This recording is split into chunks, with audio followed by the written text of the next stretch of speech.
Good afternoon. Hello, I'm Julie Decker, President and CEO of the FSU Alumni Association, and we are delighted to welcome you to today's special edition of our Webinar Wednesday series as we discuss American democracy in action and our tradition of representative government. We are honored to host our esteemed moderator and panelists and some of FSU's best faculty who are here today to answer your questions and explain what happens next in our election process.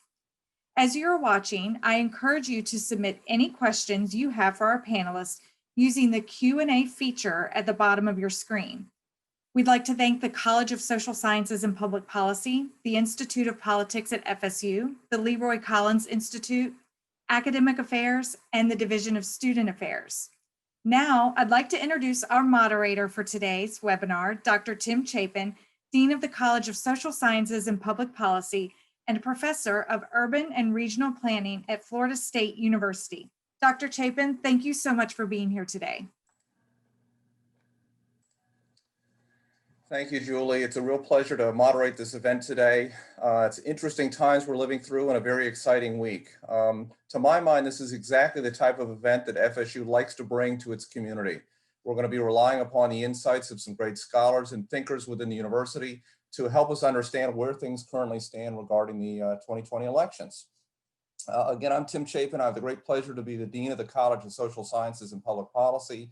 I wanted to sort of set a little bit of the ground rules, and I'm going to introduce our panelists, and we're going to dive right into our discussion. First of all, I want to make it clear to everyone attending out there that today is, to my mind, a celebration of American democracy. It's messy, it's complicated, it's a little scary sometimes, but this is oftentimes the way democracy works. We're letting a lot of voices be heard, and there are contested outcomes, and a lot of what we're seeing, frankly, is normal, and we'll hear more about that today.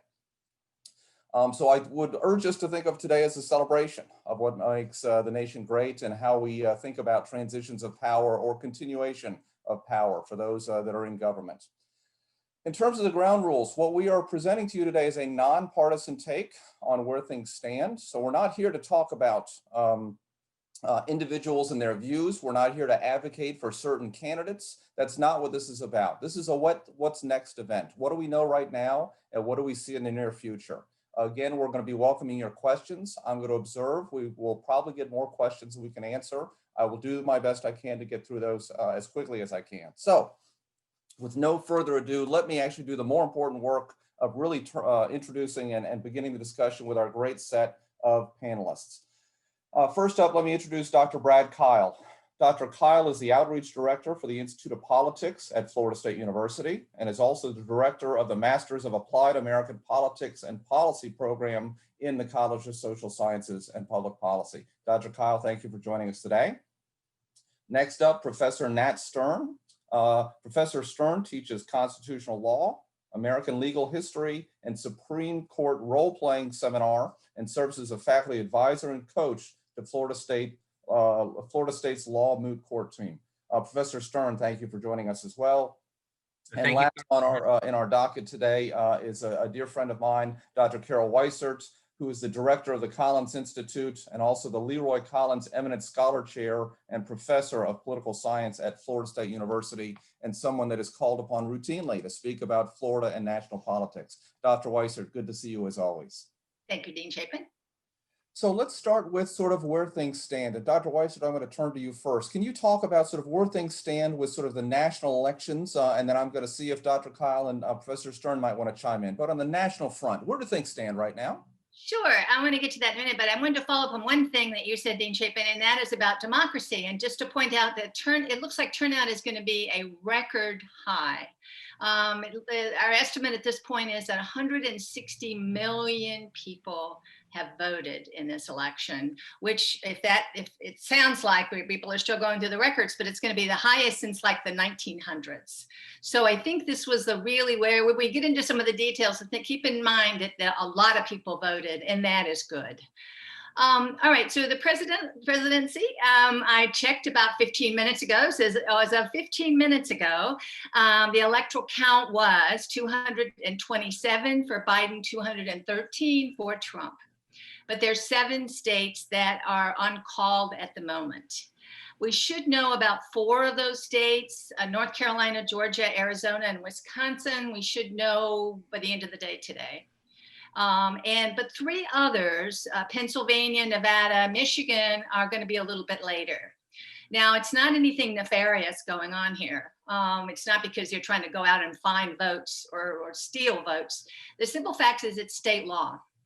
In the state of Florida, we have a state law that allows our county supervisor of elections to count the ballots early. They don't have to wait till election day. And if you voted earlier, you voted by mail, as I did, you could check and you could see that my vote was counted about 3.5 weeks ago. And so therefore, last night, well, Florida was the first battleground state to be called at 12:36. So I think that's important to know that it all relates to state law and it all relates to how they're counting. In Pennsylvania and in Michigan, they have state laws that prohibit them from counting early, and Nevada is just apparently always slow. I don't know exactly why Nevada is slow, but everybody knows Nevada is slow. So this may be uncomfortable for us, but it's nothing that is to be alarmed about. So we should know, we'll have a better sense at the end of the day, but we probably won't have the whole count in for a couple of more days. It was I was going to say bad night for the Democrats in the Senate. And I think the Democrats were hoping they would do better in the Senate. They actually netted 1 seat. They added 2 seats. They took a seat in Arizona and Colorado, but they lost a seat in Alabama. So unless things change dramatically, it looks like that there will be no change in the Senate makeup, that the Republicans will keep the Senate. And the House, surprisingly, for a lot of pundits, did not have a blue wave. And in fact, the Republicans picked up around a dozen or so seats. We're not sure on how many. So we do know that whoever the president is, that president, he will be looking at probably a Republican Senate and a Democratic House. Great, thank you, Dr. Weissert. Dr. Kyle, let me ask you about the state of Florida and the election night for the statewide races, amendments, anything you want to comment on there, please? Sure, and you know, we did, Florida, of course, made an impact there with the congressional races that Dr. Weissert referenced as well. We did not have a Senate seat up. We have Senator Rubio will be presumably defending a seat in the next 2-year cycle, so 2022. And then Rick Scott in 2024. But over on the House side, Carol mentioned that the Republicans did pick up some seats overall for that, though we do expect the Democrats to retain the majority. 2 of those incumbent Democrats from Florida lost their seats. We knew they were going to be competitive races, but they did flip based on the other voting that you saw in Florida from the presidential level down to the state level. That was significant as well in our U.S. House of Representatives. But the landscape across the state, as far as the state House and the state Senate goes, is really a status quo. So it was an affirming election for the Republicans that have been in power for quite some time. They will go into this next session, which will start March 2nd of next year. They'll come back for some committee work in early January. But they in the House, they will maintain the majority there, Republicans, as well as in the Senate. We did have a hotly contested Senate race up here in the Panhandle in District 3, which was won by our local rep, who now is the state senator, Loran Ausley, which was very, very close race for that. But generally, the Republicans, the status quo moves forward for the party control as we go into that. Dean Chapin, you mentioned a couple of the amendments, and there were a lot of them on the ballot. Everybody remembers 2 years ago when we had many blended amendments for it. So just wanted to go down there. Some surprises I expect. Just a reminder for everyone that there's a high threshold here for these amendments that go on the ballot in Florida, 60%, which is a relatively high threshold to meet. We did get the minimum wage, which was Amendment 2, that did pass for that. What that will do is incrementally take our minimum wage and raise that all the way up to $15 in 2026. So we'll start out at $10 in 2021 and then move forward with a $1 increase from there. Our legislature is going to weigh in on how to implement that amendment, but that did pass for that. That will affect about 2.5 million Floridians, so significant impact there. And just very quickly, the other amendments, we did have some other ones that passed as well. We had just a couple that went through on requiring citizenship to vote, which is a very clear, small amendment, and then a couple tax related on the homestead tax and then some veterans property tax discount. One of the things that we really note is what didn't pass, what didn't meet that, that threshold, and they were significant. One would have implemented a top 2 primary system in Florida. Florida is one of only 9 states out there that has closed primaries, so you only get to vote in your party's primary. This would have dramatically shifted the landscape were it to pass, and we can expect it to come back in 2 years. We look for ways that Democrats and Republicans may agree with one another, and I will tell you, both parties were against this amendment, and both parties got their way for that. Very good. Thank you, Dr. Kyle. Professor Stern, you're our elections expert. I wonder if you have some thoughts about sort of the process to date, not so much moving forward in terms of possible challenges, but any observations you have about from the law side and the legal aspect of the elections process to date. Sure. I guess I would elaborate on your emphasis that this is actually a time for celebration, and Dr. Weissert's comment that there's nothing unusual about this. Obviously, it's an extremely unusual situation, but each state has well-established procedures in place. This is not their first rodeo. This situation may be different from anything we've encountered before exactly, but we've been down more unusual roads than this. And I'm sure everyone here can recall the 2000 Bush v. Gore episode, in which, yes, there was a lot of noise, and it was at one level, as I believe Dr. Weissert characterized it, messy. But on the other hand, at this stage, maybe we'll get to a little expectation later in this webinar. But at this stage, I think that the processes are proceeding as they're supposed to. And I would, just to put this in perspective, note that what makes the United States different from most advanced democracies is the localization of the tabulation of the votes and the rules set for carrying out elections. It's much more centralized in most other democracies. And so that's what largely accounts for the variations in the speed or slowness with which these election results are being tabulated.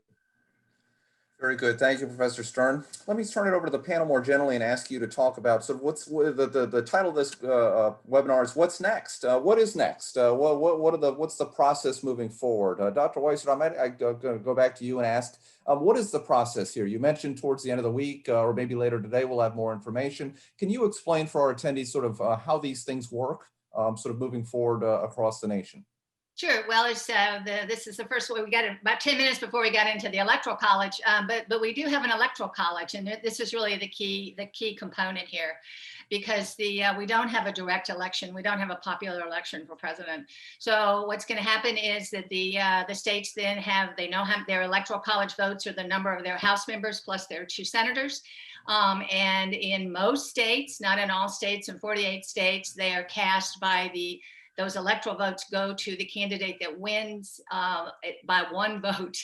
So it's a winner-take-all system, and that's why that's why we're looking so carefully at these close states, because as was mentioned in the 2000 election, we had 27 electoral college votes in Florida at the time, and George W. Bush won by 537 votes, but he got all 27 electoral college votes. So we have to wait, and answer your question, we have to wait and see what the state results are and where the Electoral College votes are going to go. And then what happens is that the electors actually meet. They meet in Tallahassee in December. There are 2 slates. It'll be the Republican slate of electors who will come and cast their 29 electoral votes for Donald Trump. Then it's sent to the Congress, and they open it up, and then they count the votes again in the Congress, and it becomes official. Outstanding. Very good. Very good. Professor Stern, can you talk about sort of the process moving forward a bit from the legal perspective? I know that there are discussions about possible challenges about votes and ballots, and I'm wondering if you might give us a bit of your expertise about how that moves forward, how that works. Well, notwithstanding the magnitude of the stakes here, they will proceed to the extent lawsuits are instituted, and it appears that that's just about inevitable in this case. They will proceed as lawsuits do. There will be a complaint filed, there will be briefs filed, there will be arguments heard. Again, this is not on all fours with Bush v. Gore, but it does offer some guidance. I mean, again, we had an extraordinary situation there that I think no one anticipated. and yet the legal process was able to sort it out. If I might, if it wouldn't be inappropriate this time, I'd like to focus on Pennsylvania as an example of how the legal process could, and again, I won't pretend to be a prognosticator, but I'm guessing probably will play out, or at least in one scenario, is that there you had the unusual situation where state law provided for counting, at least under one plausible construction of it, counting only those ballots that had been received by election day, but then the state Supreme Court, construing the Pennsylvania Constitution, extended that because of COVID conditions by 3 days. So I could, readily imagine that the party that was dissatisfied with results by tabulating all of those extra votes would bring a suit challenging the validity of those votes. And that would initially occur, well, it could occur either in state court, no, more likely though, much more likely in federal court, since it would be federal law that would be the basis of the challenge. And that would, as in Bush v. Gore, likely, I would suppose, eventually find its way to the United States Supreme Court. But again, not to belabor the point, but to place in perspective what you and Dr. Weissert said at the outside, as extraordinary as the circumstances are, the legal machinery is in place to process it. Professor Stern, I'm going to go back to you real quick and have you speak about, there were some challenges prior to the election day about the counting of ballots, the acceptance of ballots. Can you talk a little bit about the role, at what point the federal courts get involved versus state courts, maybe, if you could speak to that a bit, please. Sure. So, and again, I'll just use Pennsylvania as a template, but this could apply in variations to other states as well.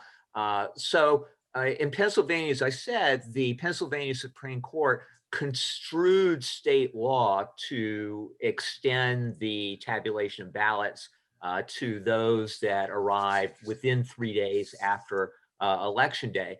So if someone upset with the results of that wanted to challenge that and had standing to challenge that, as President Trump, if it turned out to be him, were the party bringing the challenge, it would, as I indicated a few minutes ago, in all likelihood be brought in federal court, because the nature of the claim would be that the state law had violated a provision of the federal Constitution. There are several possibilities for that. And also, and I don't want to get too much into the weeds of constitutional doctrine here, but this may play a very prominent role in this election. Traditionally, the United States Supreme Court has not second-guessed state Supreme Courts on state Supreme Court's construction of their own laws. But there have been indications recently from several justices of the court that in a situation like Pennsylvania, they would be willing to examine with a close and maybe even skeptical eye the Pennsylvania Supreme Court's or other state Supreme Court's interpretation of their own law and overturn it if they found it egregious. Very good. Thank you, Professor Stern. I'm going to keep us moving. Dr. Kyle, I want to turn to you and ask a question that a lot of people ask, and that is, why on earth does it take so long to get results out of some of these states? We've heard hints at that, and why this year does it seem particularly problematic? Can you talk about sort of the ballot process, the ballot counting process, and some of the challenges, the regular and some of the unique challenges of this year, please? Sure. A couple dynamics at play here, of course. One is when elections are close, it just takes longer because we know how many outstanding ballots there are that have been submitted but not yet counted. If a race, the distance between the two candidates, it's insurmountable, then these issues don't come up. Then we're able to move forward to the process, make sure everything's counted correctly, and then move forward with that to get it certified. So that is one of the key dynamics here in these states that you're seeing today, is that the margins are just so close. So it will take time to be thorough for that. The other dynamic, of course, is the COVID, and COVID really flipped the script on every campaign manager running a race here as far as where they were going to focus, what work they would do in the precincts, and really the entire structure of campaigns we've seen, not just with presidency, but at all levels, where they had to really figure out where to focus in those different areas with promoting things like absentee ballots, early voting, the mail-in ballots that were there as well. So I understand Pennsylvania, again, is a great example and can be talked about quite a bit, I think, today and the following days is, over 1 million ballots out there that were had not been counted as of yesterday morning as they went in, that were mail-in type or absentee type as well. So I think the whole function, the dynamic of the way these have come in. And then the other one, of course, is just the large volume. We always get higher turnout during presidential years. And of course, we saw record turnout for this election as well. So those are some of the things that are happening. I want to speak about Florida here just real briefly. And when we think about that, I know there are a lot of folks that are glad that the headline story is not about Florida today in particular and the vote counting, but we've been through quite a bit in the 20 years since Bush v. Gore. We've learned a lot of lessons. Now, we do have that system here in Florida where it's down at the county level, 67 county supervisors of election. We now have paper backup ballots that come in very, very handy. And just to remind everyone, it didn't come into play with the election yesterday for Florida, but just go back 24 months. The 2018 election, we had 4 statewide races that ended up having to go into this automatic recount. By state law, it was less than a percentage. So they ran those through, again, those paper ballots to validate them and verify them. It took a little bit of time, a few days on that, but it should give all of us a lot of confidence that when we're able to do that, we can validate it, we can verify it, and it does take time. But we see the results from Florida from 2018, the system works. Outstanding, outstanding. Dr. Weissert, you and I have talked many times about Florida and its politics. What surprised you about Florida and its elections, if anything? Maybe this was as you were expecting, but the Florida races and the amendments, any surprises for you? I was pleasantly surprised that Florida is as Dr. Kyle mentioned, did such a good job with their elections. I think we need to highlight that. And I don't think we're going to see any headlines in the New York Times that said Florida did it right, because we always see about the problems with Florida did wrong. But I really think that the supervisor elections, everybody did a great job. And I think to have the 3rd largest state in the country called that early, I guess it was early morning hours today, but still, and then as far as I know, it went pretty smoothly. And I think that's really a tribute to our county supervisors and state leadership here, because the legislature did allow the counting of the votes early, which is something the state supervisor for the elections really wanted. I was surprised. I was surprised actually at that President Trump won by 3%, because in the 2016 election he won by 1%. So it was a substantial increase in his vote. I think the Hispanic vote was very important in Florida. That was to be expected. I think it didn't go as well for the Democrats as maybe a lot of the pundits thought it was going to go for. And another thing that I've noted from the exit polls that I've really been interested in is white women. Actually, white women really supported Trump big time, and that surprised me. Very good, very good. Thank you, thank you. Dr. Kyle, what about you? What else surprised you, if anything, about the Florida results? Yeah, I'm going to stay with Florida as well. And I suppose when we look at it, we shouldn't necessarily be that surprised, because we were getting at the Institute of Politics talking with a lot of folks that were on the ground, particularly for the Republican Party. And they were signaling very clearly that the down ballot races, so the state house, the state Senate races, even down to the county commission rate, they really felt comfortable with the ground game that they felt was going to come through. So we know polling had it within the statistical margin for Florida. Almost every large poll had it within that statistical margin. But really, to Carol, that 3% was surprising in that, again, 8.1 million votes were cast in 2018 in Florida, an off presidential year. And we had 4 of those races within a fraction of a percent. One of the races was 4,000 votes out of 8.1 million. Our Senate race was just around 10,000, gubernatorial 40,000. So it sort of made your head scratch in 2018 how close it was.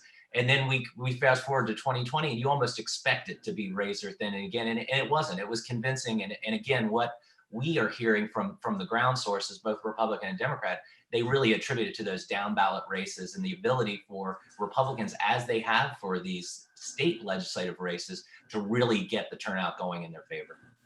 Outstanding, outstanding. Professor Stern, I want to turn to you and see if there were surprises you saw either in the results or in the process that you wanted to speak to. Well, I would defer to my colleagues on the results because they're the ones who are much more politically sophisticated than I am. I can't say that there were surprises in the process outside of some of these unexpected results. I mean, obviously, there was a huge gap between the prognostications of most pollsters and the outcomes, however this is ultimately resolved in these individual states. So I don't think that there are any legal proceedings either brought or anticipated that would fall outside the realm of what we might expect under these circumstances.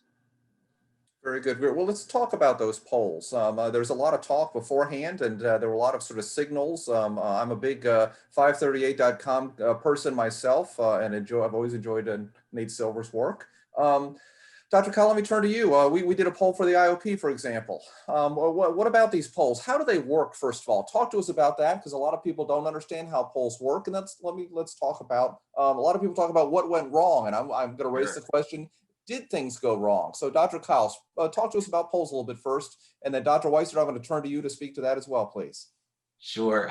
One of the things we have to, as consumers of polls, and like you, Dean Chapin, I got near obsessive here as the weeks came closer to this election. But one thing we have to keep in mind here, this is an effort to try to capture something that is dynamic and that is moving and is really difficult to capture. We talked about the dynamic here of early voting, mail-in voting, those types of things. So it made the pollster's job even more difficult this time around. What I would say, and I think you'll hear a lot of this, we certainly heard this in 2016 of how the pollsters just blew it, right? They were so far off on everything they've done. And I would step back as a consumer of a poll and say, well, what am I really reading here when I read this?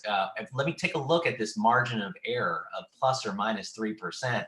And so what we know from a statistical standpoint, of course, is that, we showed in our IOP poll, which was very consistent with other polls of Florida, that Biden had a 2-point advantage, but that was within the statistical margin of error. So really, when we consume that poll, we say there's no difference. We say there's no statistical difference between them. So we have to be very careful. And certainly a lot of the polls, I think that may have quote unquote misled people are those ones that talk about the race tightening or closing in those days that they're unfolding. And that's just not the correct way to read a poll like that. These are static. They're in the field for a certain period of time, and then they pull them out. So, this notion that there's some change that these polls might pick up over time, we have to be very, very cautious about that. So I would say that most of the polling that you're going to look at for this will find pretty high levels of consistency. We know these states that are still haven't been called yet, things are so close. And I'm not sure what kind of poll could really capture those razor thin margins for that.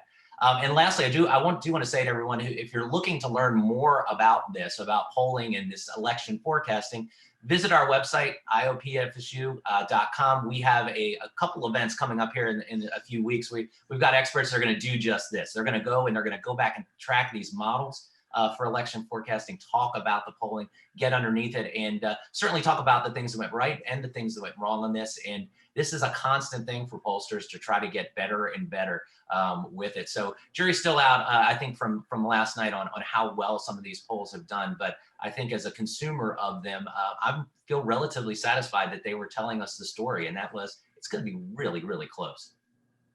Dr. Weiser, what say you on polls? There's you and I, please. Yeah, I've always been a big fan of polls, and I defended the 2016 polls because the national polls were pretty right on. The state polls were the ones that were really were off last time.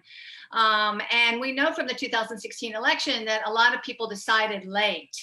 in that election. So in the 2016 election, there were a number of people who just couldn't make up their mind. Actually, it was because both candidates were like the most disliked candidates ever in our ability to trace that sort of thing.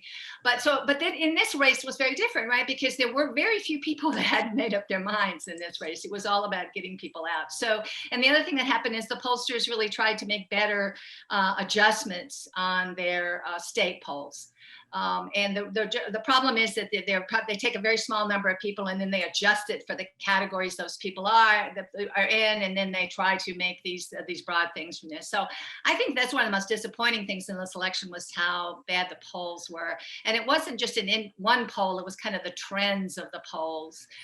So I think that one of the things, in addition to the Democrats kind of figuring out what went wrong, I think the pollsters are really going to have to get together and figure out what went wrong.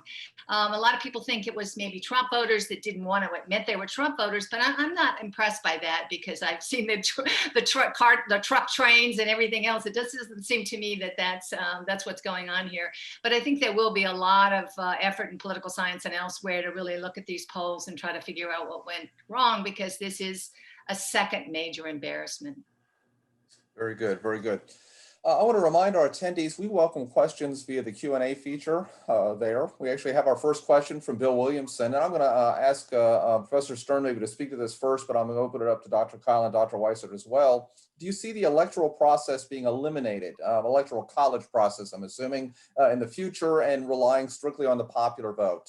I know there's a lot of discussion that when a candidate wins the popular vote but loses the electoral college, how is this democracy? Can you speak to that, please, Professor Stern? Sure. I won't speak to the merits of abolition or retention of the Electoral College, but just to answer the first part of the question first, no, I don't anticipate a change. And the reason is that such a change would require a constitutional amendment, which would require approval by 3/4 of the states. And I just don't see that happening because there are states that, in a sense, wield disproportionate impact on the outcome of elections. Again, without getting too much into the details, under the formula of the Electoral College, states with smaller populations are given a disproportionate amount of weight in the Electoral College, and so it would require the approval of those very states, or at least a substantial number of them, in order to change the current system. As far as whether this represents democracy, obviously there are a multitude of definitions of democracy. Obviously, this conflicts with one popular notion of democracy, which is rule by the majority. But again, in part because of that phenomenon that I just mentioned, the disproportionate impact of smaller states in population on the outcome, that is simply a significant possibility, a significant outcome that one might expect. And in fact, it's happened any number of times in our country, going all the way back to 1876, and then 1888, and 2000, of course, we remember, and we remember even more vividly 2016, where the winner of the popular vote did not win the election. And as I said, as a matter of the merits, whether this is an ideal system, one could debate that endlessly. But I don't think that, whatever its drawbacks, that one could say fairly that it fundamentally contradicts democracy. It may not be the ideal form of democracy, but I think that, among countries that are acknowledged to be democracies, we fall well within the mainstream. Very good. Dr. Weissert, you've been a student and expert on politics. What's your sense of the future of the Electoral College? Is any possible momentum there? Actually, there is. If indeed that Joe Biden wins the popular vote and President Trump is reelected, it'll be the third time in 20 years that the we would have had a electoral college winner who was not the popular vote winner.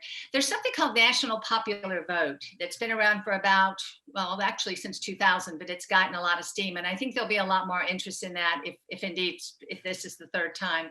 And basically this is an interstate compact. So under this, the states join this interstate compact and they agree to cast their state's electoral college vote for the national popular vote winner, not for the winner of the electoral votes in their state. So this would be a way to get around Professor Stern's correct assessment that it's not going to happen as a constitutional amendment. So you would keep the U.S. Constitution, but you would have the states really adopting these state laws that would put in place this interstate compact and get around the electoral college. And right now they have, I think, 200 or something like that. The states have signed on to around 170 or 200 electoral college votes, and it would not go into effect until they get the 270 that they need. But this is something that is out there. There's a lot of push for it. The state of Florida has not considered it, and we have a lot of political reasons why that states wouldn't like that, but it is a mechanism. The other one is what Maine and Nebraska do, and that is instead of giving all of their electoral college vote to the winner, they split it up by congressional district. And so they allocate by congressional district, and then the candidate who wins the popular vote in that state gets the 2 Senate votes. So it's a way to, instead of having a winner take all, when one state, one candidate wins everything with just a few votes, it's a more proportional kind of allocation. And so there's a little bit of interest on that. And the key thing there is that both of these things can be done at the state level, and they don't require a constitutional amendment. Interesting. Fascinating. Fascinating. Dr. Kyle, what's your take on the Electoral College question? Well, I think Dr. Weisert's right on target there. Some of these state-based initiatives are much more likely for the reforms, but I would also look, one of the things that you could argue, certainly is that, if you're in a state that's not necessarily competitive on the presidential level, which 40 out of the 50 really weren't this time, right? You would think that would lower turnout. And we simply didn't see that. We're seeing record high turnout there. So I think what all this means is we still have that interest. And perhaps since the year 2000, more folks are aware of the Electoral College and are aware of the rules of the game. The campaigns are run to win the Electoral College, not to win the popular vote that's out there. And so I think the high turnout that you've seen in the last couple of elections, I think speaks to people being aware of that and people being engaged with it. Moving forward. So I think that it will be around to stay. And I do think that there will be efforts at the state level, perhaps, to make some adjustments. But I think it's something that candidates and parties are used to and can live with. Very good. We've got a few questions that are coming in about getting back to the poll issue. And Dr. Kyle, I'm going to go back to you on this one to start. Does the reliability of polls, does it suffer because of people not answering their phone, robocalls scaring people off? What about the polling process that might undermine the quality of those polls? Is there truth in that assertion? Sure. And polling obviously has gotten much, much more difficult as technology and communication has changed for people. No landlines for a lot of houses, et cetera. One of the things we always come across in the world of polling, you'll hear someone say, well, I don't believe polls. I've never been asked to take part in a poll. Right. So it's an anecdotal thing. These things can't be real. They don't actually imagine that someone would spend 15 minutes engaging with a pollster to give them their opinion. But we do see pollsters being very sophisticated in their targeting. Dr. Weisert spoke earlier about the way in which they're trying to rebalance these polls, make sure that they've got the right characteristics. So we've got the representation in the polling. They try to get them in and out of the field as quickly as they can as well, but it's difficult to identify folks. A lot of this is done via the internet now, via your cell phone, via those connections. But I would tell you that the polling firms themselves have gotten much more sophisticated. There's much more money into polling now than there was 15 or 20 years ago, both from the campaigns themselves, as well as other entities that are really trying to capture and figure out what will happen in this election. So I do think, the process for this continues to be exceptionally difficult. Some folks would say, there might be deceptive practices on the people that are actually responding to these to try to throw the pollsters up. I know that there are mechanisms they have in place to try to wade through those. And we do know that pollsters, many of them, the reputable ones, of course, won't publish a poll if they find their results just don't meet the face validity. So if they get something that they know it may be an anomaly in that, they will withhold that information and try to re-poll with a better angle on those. Let me ask Dr. Weissert about social media. A graduate of the College of Social Sciences and Public Policy, a friend of the university, and a leader within the Alumni Association, Dan Berger, asks about social media and its role in elections. Is social media a good or a bad thing? I suspect we could spend weeks and weeks talking about that. But Dr. Weissert, if you could speak to the role of social media in modern day elections and this election.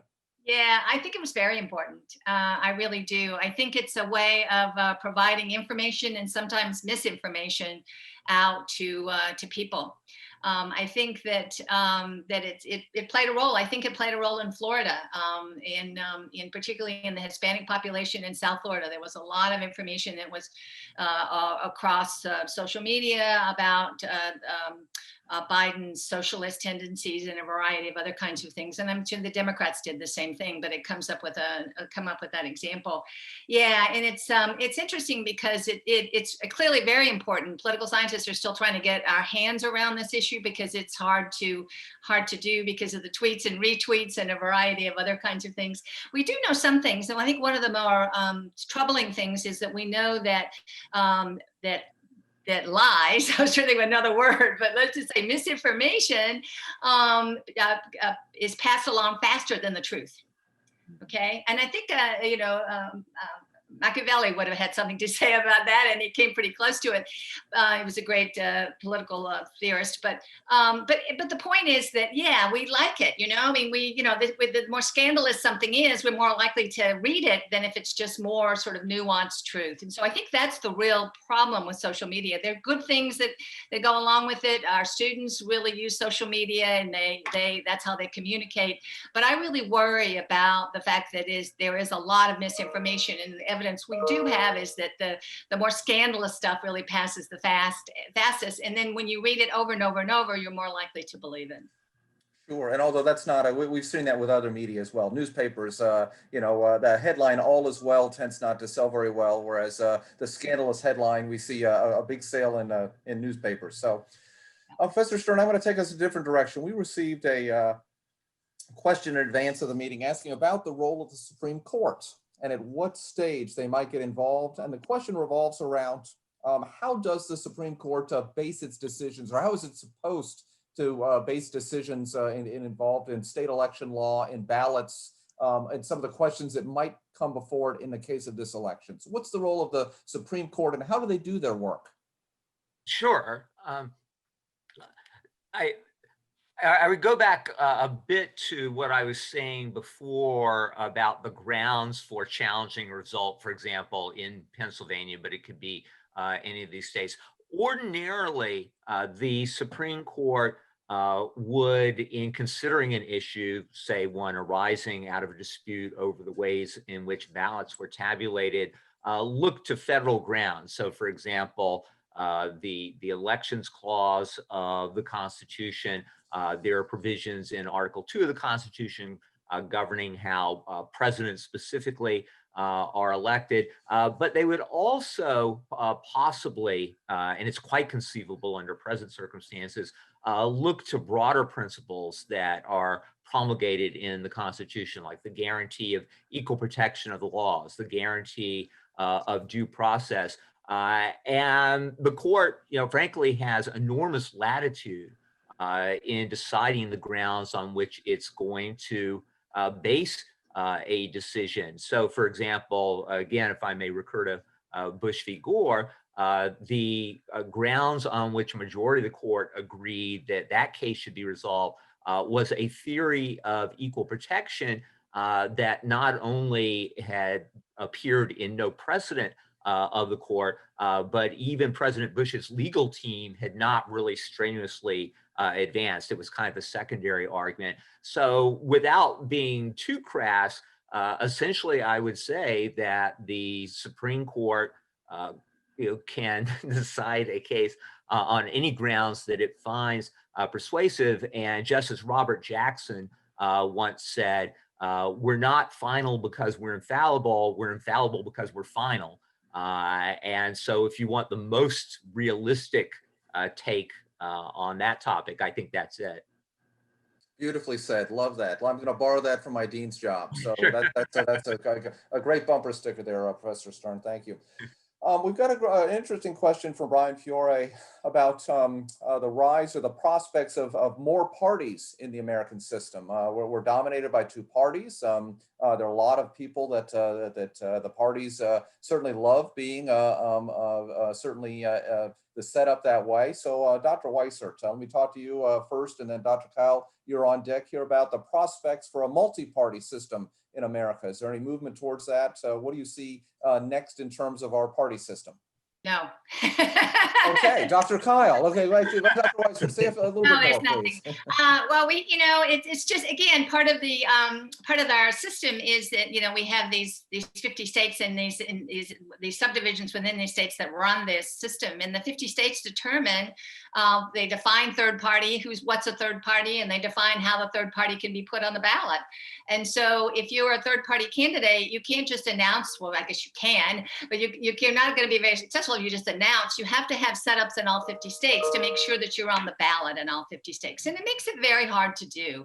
You need a lot of money and you need a lot of organization. Ross Perot, some of you may remember Ross Perot in the 90s, but he had a lot of money and a lot of organization. He was really the last sort of successful, I would say, third party candidate. I have often wondered, it seems to me that the way that if I was going to advise a third party, I would have them start at the state legislative level or the county level. Well, we don't see that much. Out of the 7,600 plus state legislators in this country, there are only just, I would say, maybe 40 that are third party, and they tend to be like Green Party every now and then. But I think that's what that to me would be the future, to have these third parties say, well, let's get into the state legislatures, and a Green Party would make a lot of sense to me in Florida and other kinds of places. Run on that party and then build your way from up, because I think the top down is going to be very, very difficult. Interesting. Dr. Kyle, what's your take on the third or more party option? And I would concur with Dr. Weissert. We will see, I think, some movement, and this will be one of the consequences, I think, of a tightly contested election. You will see some movement for this at the state level, perhaps. I want to tie this back to something we talked about earlier. There was an amendment on the ballot that failed in Florida. It didn't meet the 60 threshold, but it more than likely will be back for the next election, that would reform our closed primary system where you can only vote within your party to the top two. And then those top two within the primary would then go on for the general election. Again, we mentioned both Republicans and Democratic Party were against it. Why are they against it? Because they see this as a potential threat. And so you could see through a mechanism like that a third party candidate potentially could get in the top two in that type of a scenario in the primary. But under the current system, there's really not a way, at least in Florida, in the way we're structured with a closed primary, for them to vote. In fact, what you see here in Florida with our voter registration, it's about a third. Republicans a third, Democrats a third. And then we have this large chunk, about a third are non-party affiliates. And what that means is in our closed primary system, they don't participate. They're not allowed to participate in that. So I do see the top two potential as a reform that would provide an avenue for third parties to move forward. Here we're talking at of course, the state level. There's not much of an appetite for it up in DC, a third party. We do have some folks that are independents there, but I think the money and the structure of those races just makes it very, very difficult to envision any type of a organized third party making their mark in the U.S. Congress. So, Dr. Kyle, I'm going to go back to you real quick and ask, what are the consequences of the NPAs, the independents, not having a say at the primary stage? What does it mean for the types of candidates we get based upon the evidence we have from the field of political science? Yeah, really interesting. And the IOP, the Institute of Politics at FSU, is taking a look at this, and we're going to continue to, particularly as it relates to this election, is, with this top two primary system, what does that bring you as far as candidate quality, the ideology of the candidates? One of the arguments for this type of top two candidate structure is that you would get less polarizing candidates. So what happens with our current system in the closed primary? We know that in the primaries that the folks that are more ideologically tied to the party are going to come out and vote. So what that means is in the Republican primary, the candidate really has to go to the right on their issues and their organization to win that primary. Same thing on the Democratic side. You get candidates that are more to the left on the ideological spectrum, simply for the fact that the voters that come in for those primaries are going to be more ideologically tied out there. And so this was something that the folks that were promoting this top two primary system in Florida, this was their main argument, that you would get less polarizing candidates, more moderation of your candidates that would run in the general election. The other thing that we looked at this as well, and there's states like California that have this top two system with an open primary, is diversity of candidates, both on all types of characteristics, gender, everything else. And there's mixed evidence at this point. We simply don't know where that would lead. There is some thinking there that is reasonable that would think that this could produce more diversity for our candidates yet, but we just simply haven't seen it at this point. Professor Stern, you look like you want to chime in on this. Actually was on an earlier comment by Dr. Weiser. I just want to concur particularly with her observation that forming a third party, or at least a successful third party at the national level, is exceedingly difficult. And what I wanted to add specifically is that our winner-take-all system really discourages third parties. That is to say, as has been noted earlier, that under the system as structured, if you win a particular state in the Electoral College by one vote, you grab all of the electoral votes of that state. And so it's really hard for a third party to get launched, because it may say take 30% of the votes in a particular state, and yet receive no representation at all, or and of course receive no credit, as it were, in the Electoral College. So I think there is a very powerful structural impediment to third parties, or at least getting them started, as Dr. Weiser said, at the national level. Very good, very good. We've got two great questions, one from Adam Kramerow and another from Jessica Washington, asking about faithless electors. Professor Stern, I'm going to go back to you to talk a little bit about what that means, first of all, and then and whether or not whether or not we see that happen, and what we think about in this case. No, absolutely. So the framers in establishing the Constitution contemplated that the Electoral College would consist of these people, these electors, who would actually exercise some independent judgment in deciding who was going to be president. But then very quickly, our political system devolved into a two-party system, and states began essentially committing all of their electoral votes to the winner within that state, as was observed earlier, I think by both Dr. Kyle and Dr. Weiser. You have a couple of states where that's not true, but generally it is true. But as far as the Constitution is concerned, the electors are not required to vote for the candidate who received the most votes in that state.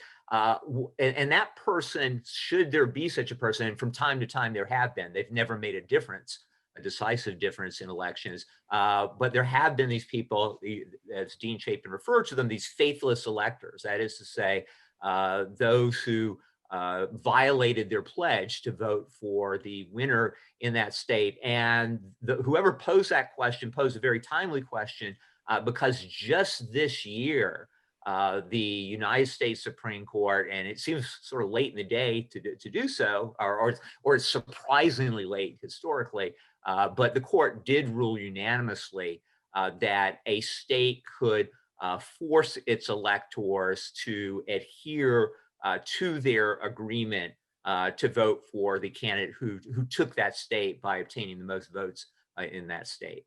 Fascinating, fascinating. Dr. Weiser, it looked like you wanted to chime in on that. Yeah, I was going to just add to that briefly. And there are a lot of states that do have laws against these faithless electors. I like to call them Hamiltonian electors, because it was Alexander Hamilton who really thought that we electors had to be these smart people that would look at the best will of the state. But in the 2016 election, I think there were 6 faithless electors, and they were the part of this lawsuit that Professor Stern's talking about.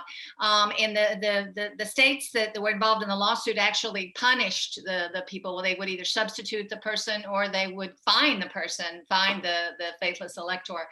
Florida has a faithless elector law, but it does not have any kind of penalty for it, as do many states. So I think that's important to say that and it doesn't happen much. I mean, this was 6, and that was kind of an extraordinary election.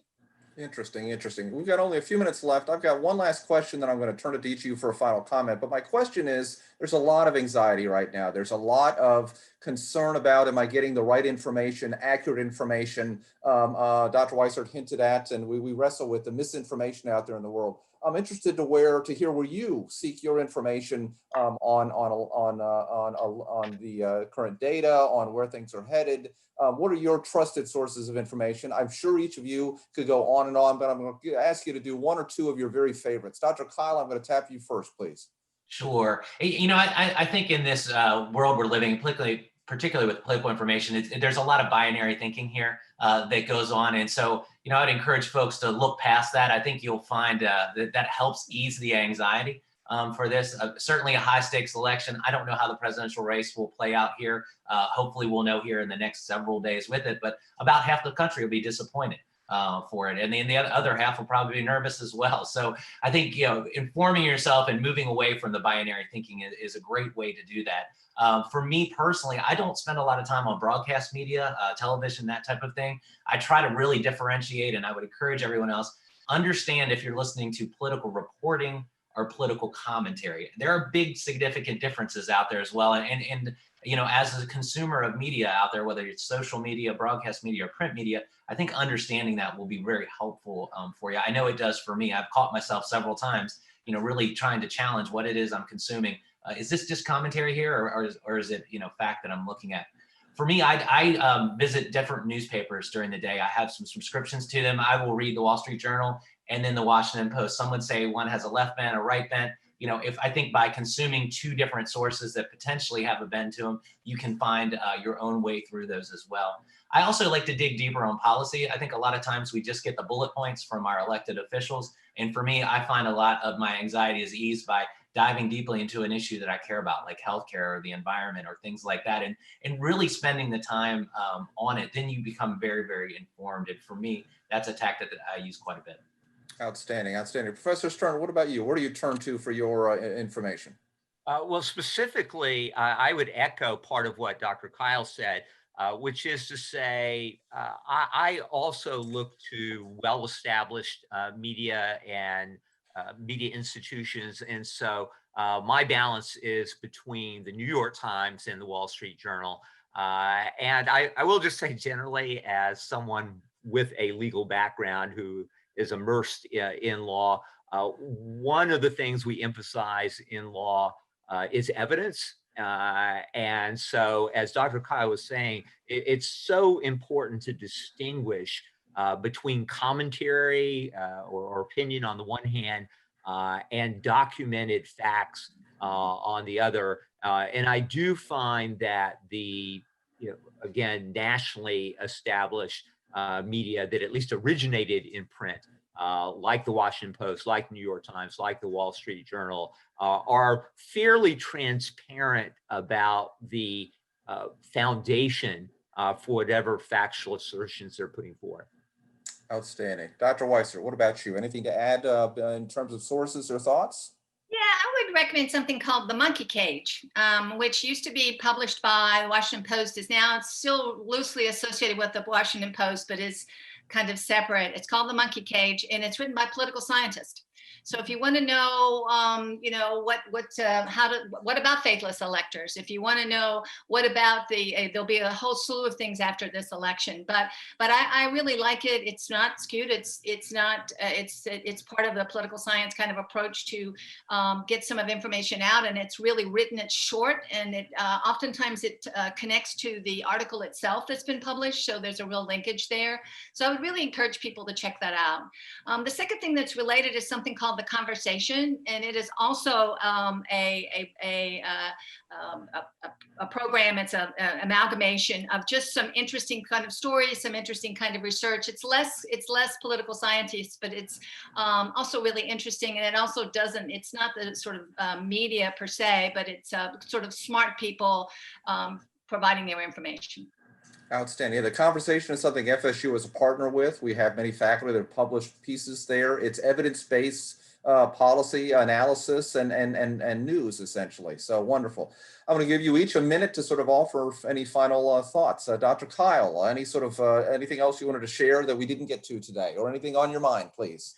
Well, I would say we are where we thought we would be. When we looked at this and set the date, we said, hey, there's probably going to be lots of unknowns. So unsurprisingly, we're still out there and in flux with how this election will turn. But I think I take great comfort, particularly with what happened here in Florida, as far as the system, the turnout. Well, something we didn't talk about on today's panel, but very, very important, is that there was a lot of peaceful voting that went on, particularly yesterday and the times before. I think a lot of us had anxiety about potential incidents and things like that. And so I take a lot of solace in that. And I sit here really excited about what might happen next. We don't know where this is going to twist and turn, and really watching our democracy in action is something. This is a great time to be alive. And this will be an election, I think, I know myself, I'll remember it for the rest of my life, the feelings I had, how this all plays out and what the next steps are. But to be sure, in January, we'll see the new Congress. There'll be an inauguration on January 20th, and we'll keep marching forward. Beautifully said. Professor Stern. I'll end where you began, which is to say that I think that this is a cause for celebration and not a time for anxiety. The system was built to deal with these kinds of issues. We as a nation have been through, as hard as it might be for younger people to imagine, through more challenging elections, I think. And, you know, you can go all the way back historically to 1864, when an election was conducted peacefully and in an orderly fashion in the midst of the worst crisis in our nation's history, the Civil War. So I would take much solace from that. Wonderful, wonderful. Dr. Weiser.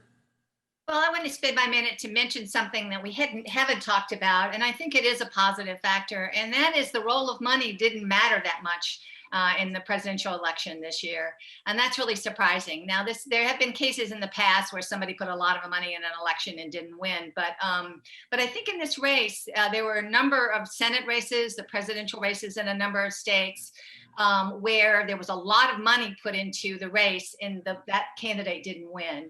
And I think that's another one of the things that the pundits are going to be looking at in the past. But in some sense, it's good news, right? Because you can't buy elections. Love it. I tell you, what an optimistic bunch today, and there's much to be optimistic about.